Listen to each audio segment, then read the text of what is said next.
Has saved my butt many a time. Yeah. It's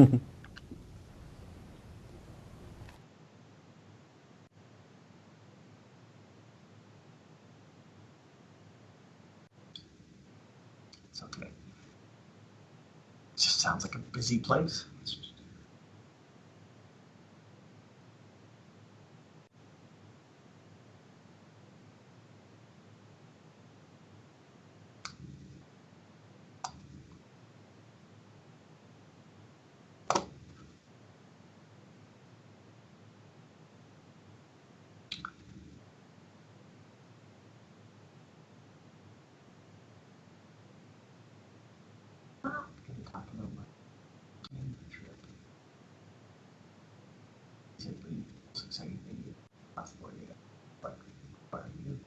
Yeah.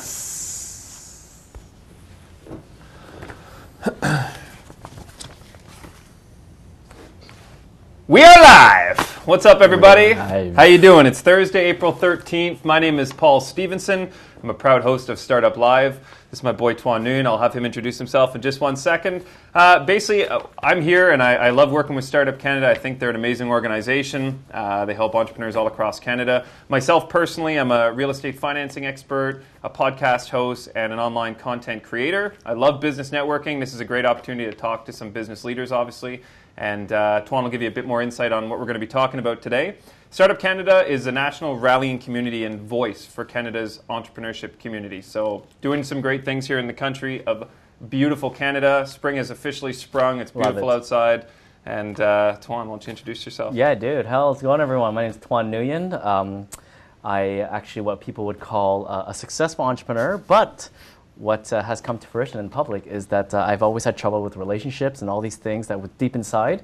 And that resulted in what we created, the Dude Buddha movement, which is a bunch of biz dads all over the world curating some of the greatest lessons around personal development, dudehood, masculinity, parenthood, and business together so we could help fellow business dads like yourself and myself kind of crush it, but also learn how to sustain really wonderful relationships with loved ones. So that's what we do.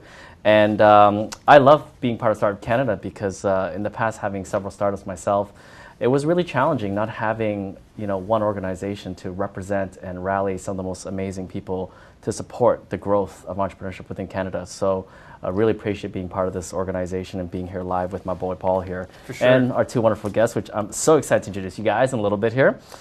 So we are live here. This is the Startup Canada office, national office right here in Ottawa. We're broadcasting from cubicles, co-working spaces, incubators, startup communities across Canada. It is super exciting. So every Thursday, Startup Canada goes live, so Startup Canada Live, and basically discuss topics relevant to startups, scale-ups, and small business communities. So every week they feature different guests depending on the topic. Today, as you can see, we're talking about staying on top of trends. We brought in two amazing guests who Tuan's going to introduce. First and foremost, so anyone tuning in, you can just search the hashtag Startup Live, and it's streaming live on Periscope, Facebook, YouTube, you name it. Our good friends at Restream.io are helping us with that. Startup Canada Live is brought to you also by Intuit QuickBooks. It's Canada's leading provider of business, financial, and tax management solutions for small, medium enterprises. And of course, by Mastercard. Whether you need a card for purchases or you need payment solutions to help you better manage and track expenses, Mastercard has the right solution for you and your small business. Ding! Trademark. Love it. Wonderful. So as Paul mentioned earlier, guys, today's is a pretty cool topic because it's important for all of us to kind of stay ahead of the game and know what's upcoming in terms of emerging markets. So it's called Staying on Top of the Trends, and we are joined by two wicked cool cats. And our first guest here is joining us from Toronto is Saul Colt. Saul is recognized as the best word-of-mouth marketer and customer experience designer in the world. Saul has visited Startup Canada in the past during one of our Startup Grind events, and we're happy to welcome him once more for today's discussion. Welcome, Saul. And the other wonderful cool cat is Mr. Kevin Frank, the Artistic Director of Second City Training Center in Toronto. Yes, old school. We love it. Kevin is a seasoned director, writer, musician, actor. He's an actor. And he's performed countless experience on television, commercials, and he's trained people across North America on workshops with collaboration, teamwork, and improv with humor. So it's pretty cool stuff. Welcome to you both, lads. Welcome. Thank you, guys. It's exciting to be here. So for those of you tuning in, you can ask questions anytime. Just simply, whether you're following on Facebook, Twitter, etc., we have the production crew standing by to basically post questions on the screen here. So you can ask any questions live. Just make sure you use the hashtag #StartUpLive, and we'll get those up and over to our guests as soon as possible. Yeah, I think that's basically it. So I'm going to put the script down because I prefer to just have a natural conversation, but we'll make sure we touch on all the points that we want to discuss. So why don't you we'll just hand it off to you guys. Tell us something. Let's break the ice a bit. Tell us something wild you've done in the last 48 hours. Wild. Showering naked doesn't count, you know? Yeah, I'll go first. So every Wednesday night, I volunteer at the Institute for Blind People. I describe pornography to them. So that's something I do. It makes me feel good, and I feel like I'm giving back to the community. For sure. That's done, Saul. I'd love to drop in on that class sometime. Over the last while, I spent a lot of time at an airport, and I spent a lot of time working with amazing people, just getting them comfortable with some great improv tools. So that's kind of my thing. And when I'm not doing that, this week I sat behind my drum kit for my band of old guys like me. We played rock and roll. That's a good name for the band. Band of old guys. I love it. It's like band of brothers, you know? You almost have to be qualified to get into that. There's a bit of a qualification to join the band. I like that. Very cool. Our first name was Free Cold Beer. We thought that would be really great to put up on the marquee of clubs we were playing. It would get a lot of people in, but it was a hard sell for the club owners. So wow, that's a good idea. Yeah. We'll try that one in Ottawa. Beer tomorrow. We'll try that one in Ottawa. Yeah. That's awesome. Thank you, guys. That's some sexy stuff you guys have done the last 24 hours. Literally, yeah. Saul, what I'm curious is you're known to be the guy who doesn't like introductions. So, I gave a small introduction, really, but can you give the viewers a little bit of insight about, who you are, what you do, your purpose, any of that stuff? Because it's really cool what you do, and I'd love to hear how you introduce yourself. Sure. So I don't know where I got this reputation of not liking introductions. There's nothing that makes me happier than to hear people gush about my career accomplishments and tell me I'm wonderful. But so yeah, I don't know where I got that. But I run a creative shop in Toronto. We work with clients all around North America. My expertise is word of mouth marketing and spectacle marketing. We do crazy marketing stunts. We do all sorts of things that really start conversations and get people's attention. As far as things I've done previously in my career, I was the person who launched Zipcar into Canada. I worked with, and still continue to work with, FreshBooks, the online invoicing service for creative professionals. I've worked for VCs, Rogers, done some amazing things. I've shot TV commercials. I've created, memorable and award-winning campaigns. I'm kind of just the best in the world at what I do. Very cool. So in terms of word of mouth, what has changed over the years? If not, how is it becoming more effective, or how's it coming back perhaps? Just curious on word of mouth marketing. It's something I think people underestimate its power sometimes. Yeah. Well, I'm in a referral-based business, obviously in real estate, so word of mouth is huge, right? So I'm interested in that as well, especially with the trend of social media and how important, how everyone now has a voice, right? Everyone's mouth is actually heard. So how important is that now, the word of mouth? Oh, yeah. So word of mouth has never diminished in importance. It's always been the number one tool for getting messages to spread because, people don't realize this, but 85% of word of mouth happens not online, not on social. The best word of mouth is actually happening, parents are talking at their kids' soccer games, or you're in line at a grocery store, because, the thing that people forget on, when they're working with influencers or online is that for word of mouth really to work, there has to be no like and trust. And, if a celebrity like Kim Kardashian tells me to use, Plan B, the morning after pill, I may know her, but I may not like her and I may not trust her. So I'm probably not going to use that product. But if your best friend turns to you and says, I just saw a great movie or ate in a great restaurant, there's almost 100% chance you're going to at least follow up or inquire about those things. So word of mouth has never gone away. People have sort of diminished it in their mind because of social, and they think social is the great equalizer, and social is absolutely amazing, but social is a part of the puzzle, and people think it's the only piece of the puzzle. And word of mouth happens in the real world, and what I do is I always start things in the real world and drive people to social instead of being the guy who's just starting stuff on social and screaming, "Look at me, look at me." What does that look like, starting in the real world? Like, I understand the concept, but I don't know what that even looks like in terms of how do you start out there and move into social? Create an experience for people. Send somebody something in direct mail. Give people an experience that they have to take a picture of and share it on social. If you're just doing a social campaign and you're like, retweet this or share this or whatever, it'll go, and it may catch on. But if you get, 500 people all staring at the same thing, and that thing is actually really kind of amazing, those 500 people are going to turn it into 1 million eyeballs. So Saul, do you say, and this goes out to both of you, I guess, but in your industries, you find you're creating, it's almost like a soft sell, right? So are you putting conscious effort and strategy into that wow moment, knowing and hoping that they're going to share it, or is it just kind of the natural progression when it wows people, they just instantly pick up the phone and be like, I got to share this with everyone I know? Like, is it a conscious effort, or is it just kind of happens naturally? I'm going to speak for Kevin, and then I'll let him a chance to speak for himself. But I think that's both what we do for a living. Yeah. It's not, secondary. It is the wow moment is the area of expertise, and the sharing it is the result. And as long as we nail what we're best at, the sharing is going to happen no matter what. Oh, thank you, Saul. You're absolutely right. We are that face-to-face experience, and our workshops are all about experiential learning, and they're very positive experiences. We create a brave and nurturing environment for people to try some stuff out, and it changes them, and they tell their friends about it. I love hearing about students who say, I went back to the office and told people I'm studying improv, and I'm like a superhero there now. And so people are interested in it, and they tell their friends and their peers at work, and it just, word of mouth is just one of our greatest tools to get the idea out that everyone should be studying improv.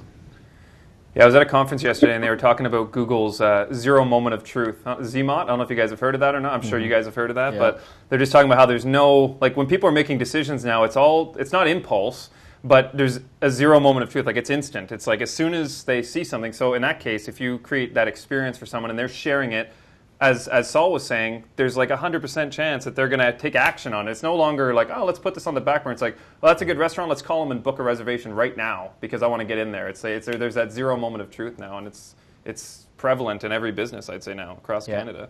Yeah. So it's a very very interesting topic. So for quick question then for you guys, like, what do you guys use? What tools do you use, since you're in similar industries, to stay on top of the trend? Like, what is, I guess, the trends that you're trying to stay on top of in your industry? Well, if you don't mind, I'll start with that one. It's obviously social media. I want to hear what's going on in the world. So my second screen is constantly trending what people are tweeting about in business and what's going on. It's how I found out some blogs that were talking about the H to H model now, which is huge. It used to be B2C, business to client, then B2B, and now we're talking H to H, which is human to human, and that's where we excel. We are that connection where we make eye contact, we use body language, and we communicate that way so effectively that there's really efficiency in it and there's great collaboration. So when I pick up on those trends, I'm able to drop into those comments and say, if you want some real great H2H training, this is what we do, and this is how we've modified what we originally offered to our actors. Now we're offering to everyday people who just want to be more confident in those unscripted situations. So Kevin, can you give an example of a trend that you discovered and then you took that and implemented into perhaps a workshop that you delivered to a client, a corporation of some sort? Well, it became very big that people and companies wanted to tell their story. So storytelling became very huge. And we, of course, have been storytelling since we opened in 1959. Right. And so we looked at what we were offering in terms of storytelling and what are the elements there. And we broke it down into the authenticity and the truthfulness. And we were able to share those skills with businesses. And now we're helping them tell their stories. Right. Very, very cool. So would you agree with that? I mean, I feel like you guys are, as you said, you're in similar industries, but would you say, what trends, I guess, are you trying to stay on top of yourself? I'm trying to stay on top of everything. So I consume as much content as probably 6 people, and I need to know, like, if I'm doing word of mouth campaigns, a lot of it is based on, something in the moment and something that's really going to capture people's hearts and minds, and it's a lot of it is very timely and topical. So I need to know everything that's going on. But at the same time, I look for inspiration in a bunch of different places. So I'm trying to consume as much as I can. As far as actual tools, the greatest tool I have is my brain. But, if we want to go a little bit, further in scope, I completely rely on things like Flipboard. I completely rely on, news aggregation services that I can pick, 17 topics and it's going to find everything for me, so I don't have to do the searching. It brings the stuff to me, and then I can actually, save stuff, clip stuff, find one nugget from here and one nugget from there and turn it into a third nugget or something like that. So as far as tools, there's tons of things that I rely on, but, and this is probably for later in the conversation, but I don't get that caught up in trends. It depends how we're defining trends. If we're defining trends as in, like something in the moment, like everyone's talking about United and the trend is, United is evil, that's maybe a trend. Or if we're talking about a trend along the line of like everybody's moving all their marketing to Snapchat, I don't actually, follow what everyone else is doing, because trends are trends for a reason, and they're usually time sensitive and they usually expire. And they're not quite what they used to be as far as length. Trends last for an hour. Like something that's trending is a 2-3 hour span now, right? Yeah, people's attention spans have gone so narrow, and like I blame Netflix for this. People have, it's like nobody actually talks about TV anymore because nobody's watching TV at the same time, and nobody's having that shared experience. So Kevin and I both talked about creating experiences for people. There's no greater experience than entertainment. There's no greater experience than enjoying a shared connection through pop culture. And we've completely ruined that by making it a solitary experience that is, you can't talk to a friend about anymore, because we're giving people the whole season at once, and they may be on episode 1 and you're on episode 10. So you no longer have a conversation around those things, and conversations are how great things spread. So we're actually hurting ourselves in a lot of ways. That's just brilliant. That's a beautiful share, by the way. For sure. I really appreciate that share. Now, something more on a personal level, lots of us business folks, we try to stay on top of trends and try to track which one is appropriate to our business. We'll get to that question in a bit, but how do you unplug from staying connected and absorbing all this content? Because I think, getting out of that world, I find, your brain gets wired to consuming content. How do you guys unplug and just be present to what you've just absorbed and just kind of live? I'll start with me. I still teach improv for those 2 hours or 3 hours. That we're not connected to the outside world. We're experiencing what's real in that room, and that allows us to bring in everything that we know about what's going on and share it with someone one-on-one or with a group, and really sort of go deep on it. So our workshops are a great opportunity to sort of disconnect from everything that's coming in and just sort of deal with how it impacts us as a person. So that's really great. And the other thing is, I mentioned it earlier, I play in a band. When you're on the stage and you're playing drums for a band, you're only there. You are not anywhere else. You're not thinking about social media. You're not trending. You are in that moment, laying down the beats for the boys. Yeah, that's awesome. What about you, Saul? I never unplug. It's, rightfully or wrongfully, I'm trying to work myself to death so one day I can die and, people will miss me. So, I never unplug, because I've got very clear goals. I want a big funeral. I want to be in a glass box where, every single person I've ever made love to is just bawling uncontrollably, and they're just learning out for the first time all the other people that have I'm creating shared experiences. So all these women will then become lifelong friends, and they will keep my legacy going well after I've worked myself to death. All the Eskimo sisters just hanging around your your funeral. And Saul, your nightmare will be that they'll just put a locked-off camera on your glass box, and the world will stream it, and no one will actually show up. Zero viewers. Yeah. No, one thing I really liked actually that you guys mentioned was the H to H. Like I just the think, glass box. No, the glass box is good. Yeah. I'm going to use that actually. But no, I think it was Kevin. You mentioned H to H, and I just think in any business, that wow experience is now almost synonymous with a personal connection, right? Like there's only so many, bottles of wine and stuff you can do to wow people before you actually need to stand in front of them and show them a different experience. Like actually looking them in the eyes, like you said, and say, thank you for working with us. I love working with you. Things like that really is the difference maker now. And it's so simple. It's free, marketing, you could say, but it's giving them a free experience that is going to wow them. And as Saul said, that's the best conversations which is the best information sharing is through conversation, right? It's just you just talk to people. And I find myself doing that too. Sometimes you're in the grocery store line, you just start chatting with people, and people stop and take notice. Like, what the hell's wrong with this guy? Why is he talking to people? They've got the Why is he police actually on you. communicating with people? Yeah.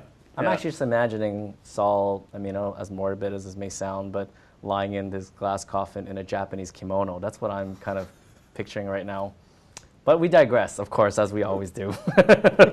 You're not the first person who's pictured me in a Japanese kimono. Nice. So The other women have too, I'm sure. Oh, yes. Now, Kevin, I know you've worked with some Fortune 500 companies as far as working with their employees and things like that. How have you implemented some of your improv background into business and basically amplifying, some of their existing skill sets? Well, I started out in business. It's not well known, but I studied economics at McMaster University. I was selling computers when I decided to take an improv class to make me a better salesperson. I thought it would give me that strength in that unscripted portion of the sales. When I took that class, I fell in love with it. I thought it was amazing, and it was such a parallel to what I was doing as a salesperson.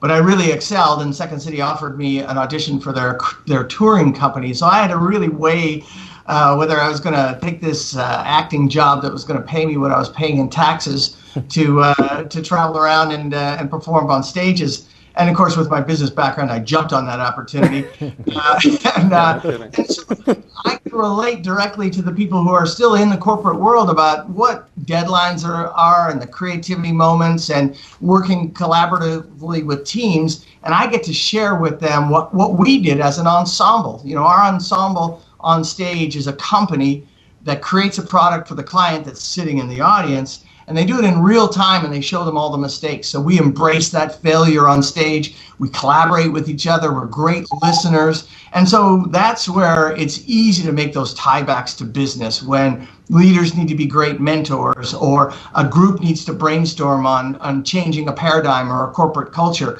I just show them the tools that we use on stage, and they translate perfectly. Very, very cool. So I'm curious on trends that you track, actually, more on a disruptive level. What trends do you see that you would like to say to the world, stop doing this? Like, do not do this. Like, it's a stupid trend. It's going to lead to, like, global disaster, human disconnect, whatever it may be. Like, what are crappy trends out there? Beep. So I'd say the most dangerous trend right now is that companies are playing it too safe. It is such a noisy world. And one of the two of you mentioned it, that, it's like people's attention spans or trends can be gone in an hour. So it's like it used to be, you post something on Twitter and, maybe you'd live for 24 hours or it'd live for, a few hours, and now it lives for 90 seconds and nobody sees it if they didn't see it in those 90 seconds.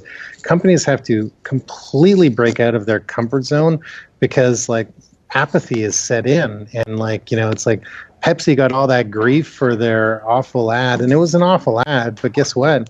At least they kind of took a chance. They took way wrong of a chance because it was dumb, but they could have done so, brands just aren't taking chances anymore. They're playing it safe, and that's why nobody's standing out. No, people say they hate commercials. They hate bad commercials, and that's all we're getting because nobody's doing anything interesting. And so the biggest trend is just cover your own ass mentality. It's become completely, it's permeated through every company except for a dozen or 24 really great companies that do edgy stuff, and it's like edgy is what gets attention, and not everything edgy has to be offensive, and not everything edgy has to be in your face. It just has to like be different and stand out, and like this is what I do for a living. I believe it's what Kevin does for a living. Like brands, I pitch 10 things a week and stuff like that, and everyone loves me because I've got this amazing reputation of getting great results, but until they find out what it actually takes to get the world to stand up and take notice, and then everybody becomes conservative and shy again. It's like more brands need to take chances because this is where we've netted out in the world, and it's a shame people haven't realized that. It's amazing how timely you just said this, because if I could go out and grab my cell phone, my daughter, I have a 14-year-old that texts me, and she is actually bored in school. And I wrote, "Why are you depressed in school?" She says, "It just seems like no one's trying to do anything amazing anymore." That's what she wrote, 14 years old. You should have told her to watch this. No kidding. She's in school now. I'd inspire her. I should have told her to skip school, right? So yeah. For sure. But that's what she said. She feels like even at her age, she's just looking around and she sees even the social media technology at her age, and she feels no one's doing anything truly amazing. Yeah.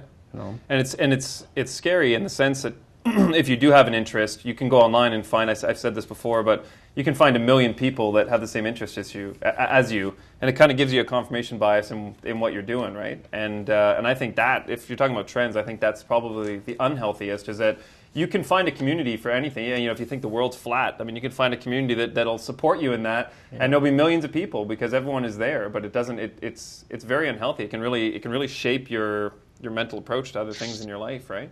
Mm-hmm. And I'm also disappointed with the way the companies handle failure.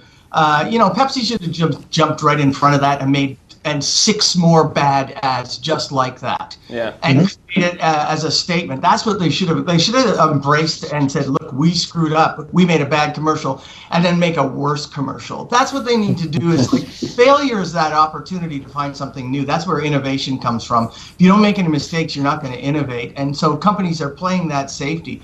And I think that's a huge mistake because, technology, one company might have an advantage over another one for about 30 days, and then the technology's even again. And the difference is the people they have on staff. So they underestimate, they give it, space on their websites, like, our strength are our people are some slogans, but they really don't let those people drive the agenda. And you've got this collective mind of incredible people bringing all their resources and experiences together, but they're top-down managed, and I think that's a problem as well. So letting people really have a voice in the company and then embracing your mistakes, I think we should do that. So I'm going to tell a story, and Kevin's going to, if you guys watch Kevin fall in love with me while I tell the story. Oh, we got another funeral visitor. Yeah. So I was listening to Rob Reiner on a podcast recently, and they were talking about Albert Brooks. And I love Albert Brooks, like funniest guy in the world. And Rob Reiner was telling the story of how Albert Brooks went on the Tonight Show.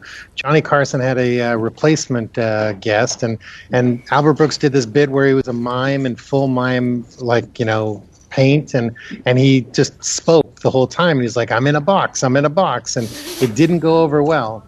So they invited Albert Brooks on again like 3 months later, and this time it was with Johnny, and Rob Reiner says, well, what are you going to do on the show? He says, I'm going to do the mime again.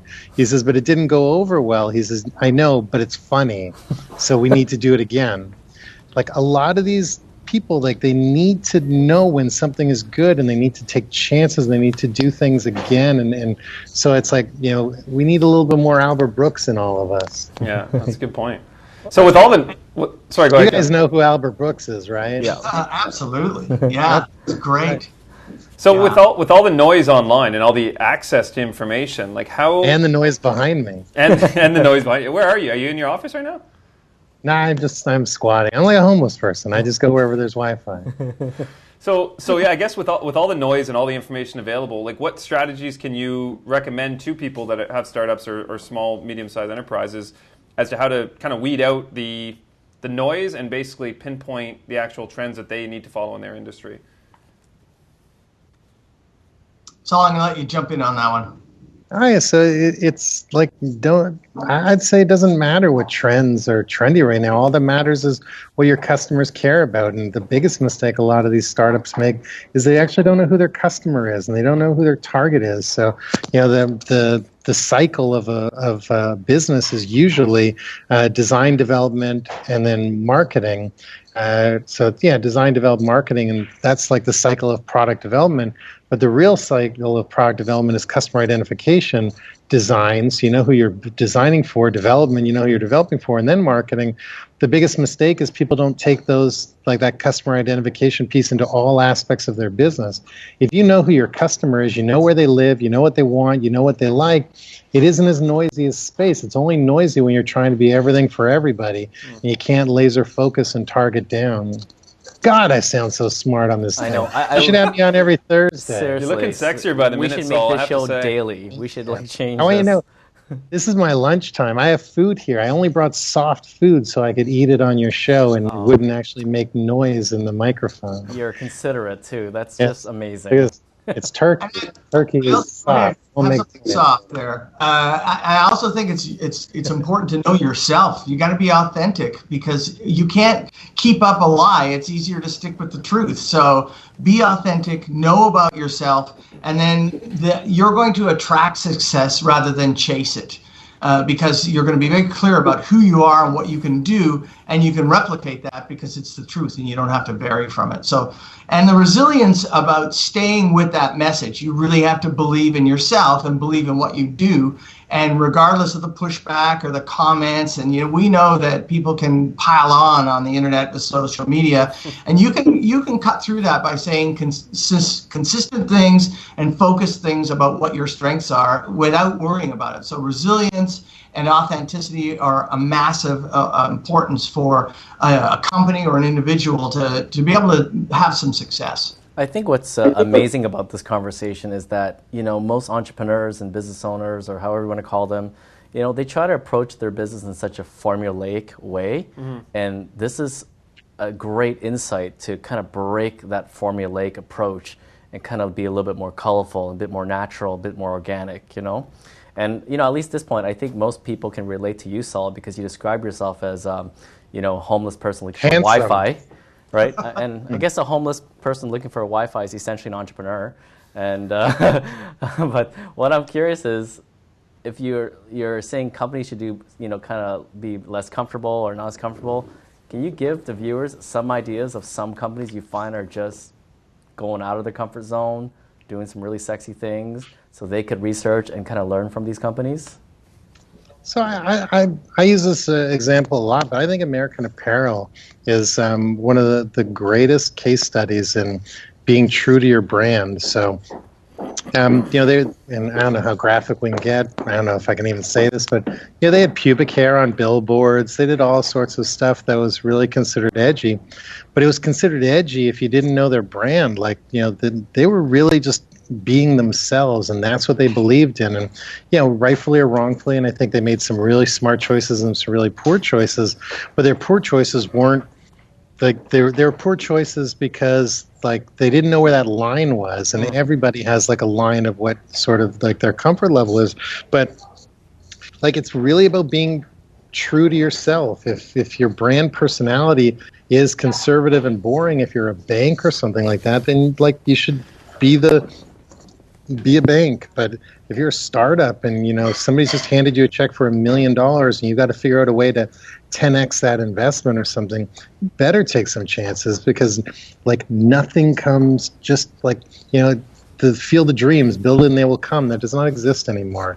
Like everything is a struggle, everything is a fight, and it's so fascinating to see how many people who aren't willing to actually put the time and energy and work into fighting. Like, TechCrunch is not a marketing plan. Just because you get front page of a fancy blog or something like that, that's only going to give you a week or two of sort of like headway. It's like marketing is like a every day, every hour function, and so that's like, I don't know. I think that was like I've gone on a tangent. I don't even remember That's the a great moment, answer. but that's like it's just kind of wind me up, and I go. That's like an Instagrammable, quotable, or tweetable. I think it's like if someone hands you $1 million, you got to take some chances. And I think so many people get the $1 million Put in the money market. and actually don't take chances. Yeah. A money market would be pretty chancy, yeah. But No. but they on a serious note, they don't take chances. They start getting a little bit serious with their money. Like, oh my goodness, I got $1 million. But it's a great point that Saul made. That's you got to take your chances.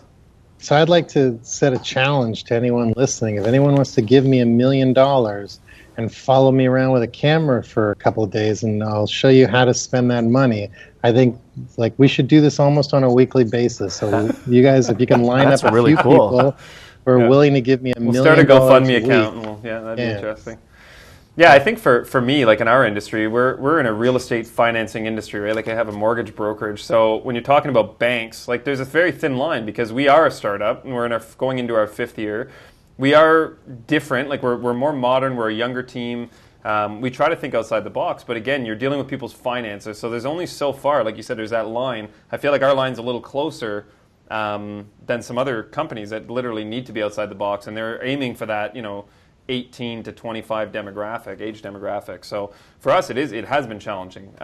We try to stay up on the apps and we try to stay current and stay in front of people, but it's difficult to really wow people or to, as you said, to do something edgy because it can almost break the trust where people are like, well, do I want to trust these guys with their pubic hair ads trying to get financing? It's just not it's not going to coincide with what we're trying to do. So I guess I'm going to be matter. Yeah, so I'm going to be selfish. Give me some advice here. Well, I feel like Kevin is being left out on this. So at the end of this answer, I want you to ask Kevin a question. He's well, this is to both of you, I guess. He still has love in his eyes for my Albert Brooks reference, but I'm going to say, like, again to what I said about your client, like it doesn't matter what you're comfortable with; it's what your customers are comfortable with, because they're the ones that you have to impress, and they're the ones that you have to think. So, a big chunk of my career was spent at FreshBooks. FreshBooks is an online invoicing company. They happen to be a competitor of your sponsor, but not really. Different target markets, but everyone says accounting is boring. You can't do anything edgy or interesting with accounting. But guess what? Everyone who uses that product are people. And you go back to Kevin's comment about H2H marketing. People are people, and people still do fun things, and people want experiences, and people are craving attention and craving brands to even know that they're alive. The level of expectation on a customer of what they expect from a company is so low that you can wow people with just sprinkling the tiniest bit of genuine affection their way. And so few people don't realize that. It's like, they're saying, oh, I'm a bank, I can't do anything interesting. Well, guess what? What if all the people who bank for you happen to, be into like animal husbandry and stuff like that? That doesn't make them boring or anything. It's like something interesting. You should be, if you know your customer, just like ride that wave and figure out what they're into and give them, an experience based on what they're into. And to you, Kevin. To build on Saul's point, it's like the highest percentage of our clients in corporate training are the banks. They want to know how they can create an authentic experience between their frontline people and their customers, their managers, their mortgage managers. They want to know how to create that authentic exchange so that person becomes loyal and trustworthy of the new products that you're going to roll out. So the banks are turning to us and saying, how do we make this work? We are not just buildings, we're people. So we work with their people and train them on how to really make that person feel valued and listened. We've got an intensive course now for individual companies. It's called Rewire You, and we're rewiring people's brains on how they relate to people. So it's not about continually pushing their agenda, but really just taking in the information and getting to know the clients so that they have a strong relationship, and then the trust is there. That's awesome. That's fantastic. That was a great responses. Thank you very much for that, guys. We actually have some Twitter questions. I was just going to say, yeah. Let's see what the world wants to know. It's popping up here. So to Kevin, what can small businesses do every day using improv and humor to create a better culture? Well, it's interesting. Do you want me to take this one, Kevin? Yeah. Just kidding. Go. It's interesting that they combined improv and humor because we teach improvisational technique, and the humor takes care of itself. So we don't teach people to be funny. We teach them to use improv tools to be great communicators and great builders of relationship, to be innovators and things like that. There's a lot of laughter in our training, and there'll be a lot of laughter as you build relationships. But that humor comes from the truth and the authenticity. So an everyday person that greets a client and brings up something that they had in the past, and it was like, how did that softball game go on the weekend? Or, that must be your favorite tie. I've seen you wear that 3 times. Just reflecting back what you're seeing with that client, just acknowledging what they're doing is that relationship building that allows that person to walk into that room and know that they're going to be respected and valued.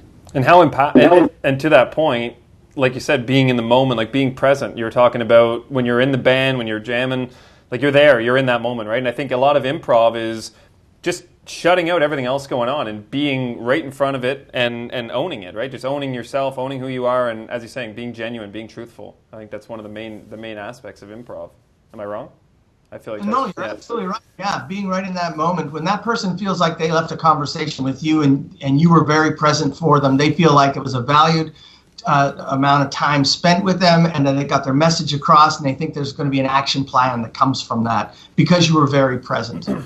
And even now, you think about when you're hanging out with friends or family, there's at least 1 to 2 people that are on their phone at all times. Like if you go to a restaurant or something and you're with a group of 8 people, guaranteed, and that's a low number, I'd say, but 20 to 25% of people are going to be on a device. They're not going to be present. They're going to be thinking about what they have to do after, what they did before, what Johnny did on Instagram, what Susie did on Snapchat. I mean, they're just not in the moment, right? And that it just has so much to do with business. And that I just love that H to H reference because it's so true. And I think in our business, that's something we have tried to do is just to create that personal connection and actually talk to people and show them that we do actually care. And that's how we've kind of differentiated ourselves. But what about yourself, Tuan? Like, how do you feel as far as improv and I think well, just even humor, like humor in business, I find, or improv, like just being present, but also incorporating yourself in your discussions. I mean, my experience is that just creating an enjoyable experience has what helped me sustain the longest relationships.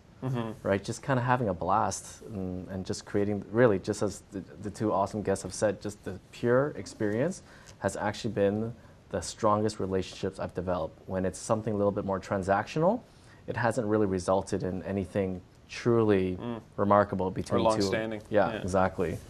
Yeah. So we have another question, I think. Do we have another question, guys, here? From Twitter? I think we said we had 2. Oh, there we go. Do you want to read this one? All right, to go off Saul's point, what do you want on your gravestone? What's your legacy? Wow. That's not who do you want on your gravestone? That's deep. What do you want on your gravestone? That's heavy. Yeah. Oh, Great Albert Brooks quote or something? So I think on my gravestone I wanted to just say I made a living. Wow. That's really Awesome. good. I feel like it had to do with women or something and that are love and. Maybe you'd ask, it's all in there. Here? You're full of surprises, Saul. Yeah, no, that would have been too obvious. I tried to come up with something clever. I don't know. You know what? This is actually what I want on my gravestone now that I've had a second to reflect. I wanted to say if you lived here, you'd be home by now. Where do you guys turn for inspiration? Like, what you guys obviously seem like very positive guys. You clearly both have a really good sense of humor. Who do you guys look to for inspiration, either personally or in business or wherever? Me personally, I had a neighbor that lived next to me for 16 years, and he was a single, hard-working factory worker who never married and had a lot of lousy things happen to him in his life, but he was so positive and always moved forward that we became fast friends. And he's 90 now, and he doesn't live next door, but I still visit him at a home. And his inspiration for me, or my inspiration from him, was absolutely his positive approach to whatever came his way. That's what happened. And he wasn't really gonna feel bad about himself. He just went with it. So Rudy next door, man, he just he modeled what I wanted. Rudy. No. Yeah, actually, Tuan hosted a workshop on personal branding. One of the things he talked about was separating things that happen to you from how you respond to them, right? And that kind of speaks to what you were saying. It's like things are going to happen to you no matter what you do. So you just can't control that, and you just have to roll with it, roll with the punches. I think you broke it down perfectly. What about yourself, Saul? Who inspires you? I'm inspired by everything. Like I said, I consume a ton of media every day. I try to have as many conversations as I can. It's like I'm literally open for inspiration everywhere I look. So it's I don't think I could narrow it down to one person or one thing. Every day it's different, and every day is something new. So and I think that's. And not to say anything about Kevin, I totally agree with what he was saying and buy into that for myself. I think that's one of the reasons that a lot of my ideas aren't derivative. And it's just because I literally every time I look up, I can find something in something that, is interesting and sort of roll from that. I kind of want to go back to not exactly the topic of trends, but you gentlemen both talk about creating experience that creates a word of mouth and so on and so forth. What are things that we can do, especially Paul's referral based too, to encourage and motivate the experience to last long, for the word of mouth to continue? There's one thing to create this bang crazy experience that people talk about it, but what are things to keep that going, to keep the conversation going after a one-shot experience? And how do you track word of mouth, right? How do you track that? How do you quantify that?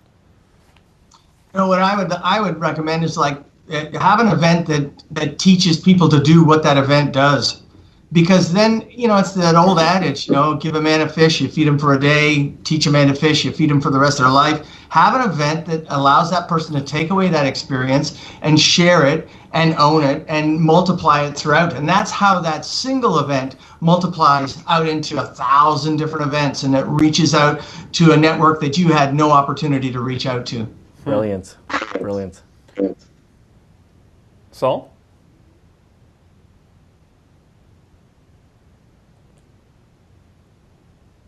Oh, I think you're on mute there, Saul, still. We lost you there, Saul. Okay, I agree with Kevin. There's more things that I could say, but in the interest of time, he summed it up quite nicely, and I want him to have his own moment in the sun. I feel like I've robbed him of some of the attention here. Yeah. I'm okay with this, Saul. You've got some great wisdom, and it's nice to share it. And I'm an ensemble guy, so I'm the drummer in the back. I'll lay down the beats for you. I want you to be the front man. I feel like we all need a Saul Colt on staff. Yeah. So once they're cloning, I know they're cloning woolly mammoths right now, but once they're done with that, we'll get them in Toronto. We'll get a couple Sauls out roaming the streets. It'll be pretty scary. So we are, for the sake of time, as you said, we're nearing the end of the discussion here. So we're going to basically pass it off to you guys, kind of pass the baton. And each individually take a few minutes and just maybe leave some closing remarks, comments, and some advice for people that are listening about how to stay on top of the trends. Kevin, you go first. All right. Well, I was just being very this. Yeah, absolutely. I can't emphasize enough about the one-on-one experience, and the ability to take in that information and make it a meaningful moment. That is what improvisers do. That's what I've been doing for 35 years, and that's what we do here at the training center. We change lives when people come here and they learn how to improvise, because they're learning how to communicate, they're learning how to collaborate with each other and respect each other's differences and ideas. And I think that's huge. Our Rewire You intensive class for business people, independents, and small companies allows those people to take what we do on our stages and take it into the relationships they're building with their clients, both internally and externally. So I really believe it's that one-on-one connection, that honesty, that authenticity, that ability to take care of others. Before a Second City cast hits the stage, every night, every time, no matter where they are, they turn to each other and they say, "I got your back." And that's being others focused. And by being others focused, you are really rocking the world, because they'll take care of you and you take care of them. And I think that's where our training will just allow trends to happen. They'll come and go, but the authenticity will always be there. I like that. Yeah. It's that simple. I got your back. It's true, though. That instills confidence, right, in your team. Yeah. I agree. And also, I think that people get caught up too much on trends and they should be thinking more about experiences. So I was in Atlanta last week and walking through the airport, there was a little child in a wheelchair, and I went and I took a picture with him. He didn't want to take a picture with me, but I gave that child a very special moment. I created an experience for him. It was almost like, I don't know if he was terminally ill or what, but I almost acted like the Children's Wish Foundation. I gave that child something that he didn't know he was going to have when he woke up in that morning. And if more companies created experiences for people, it would be a happier world. We should all be like that child in the wheelchair. That's a great point. I actually, I should make a point to do this more often. It's funny. I try to do this more often, I should try to do it more often. But sometimes I'll just be in that mood where I'm walking down the street and I'm just like, I'm just gonna start high-fiving people or whatever it is, right? And you just think, like, they probably think you're crazy, but you're right. You're just creating this experience where they're just. It shakes them. It makes them present, even if it's only for that 10 seconds. They're in that moment, right? And they're not thinking of anything else. They're not thinking about where they're going, what they're doing. It's like, what the hell just happened? It's like a reality check, It's like a shake. So I think that's great, guys. I really appreciate that feedback. So huge thank you, obviously, to you guys for taking the time out of your days. If you want to give us, again, just closing remarks, tell us just quickly about what's next for you guys at Second City. And Saul, it seems like you've got a brand of your own, so maybe you guys can just touch on what's next for your businesses. What's next at Second City? We're relaunching in May another round of intensives for business study. It's 4 pillars of core study for individual entrepreneurs and people in startup situations where they want to really make a difference with every opportunity to make a relationship, whether they're going for financing or investments, whether they're going for clients, or even just building their team internally.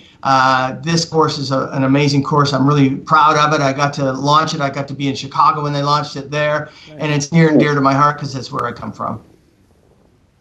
And I'm doing my client work. I've got my own company. It's called the ID Integration Company. But at the same time, I'm working with some brands that I'm really proud of. I've mentioned FreshBooks a couple of times in this conversation. I also actually, in the offices right now of Eden Inc. or Eden App. And Eden, for those of you who don't know, is an on-demand service for lawn care and snow removal, just like Uber. You press a button, you can get things looked after, and you don't get all the abuse and headaches of the Uber and stuff like that. So I'm keeping my heads down, doing great work, and if anyone's interested, they should reach out to me. Very cool. That's great. So for anyone that's tuning in, be sure to join us next Thursday. We're going to be talking about funding options for women-owned startups, and Vicki Saunders of SheEO and Julia Fournier of HMCS Works. And you can register for that event on Startup Events. Anything to say, Tuan, in closing?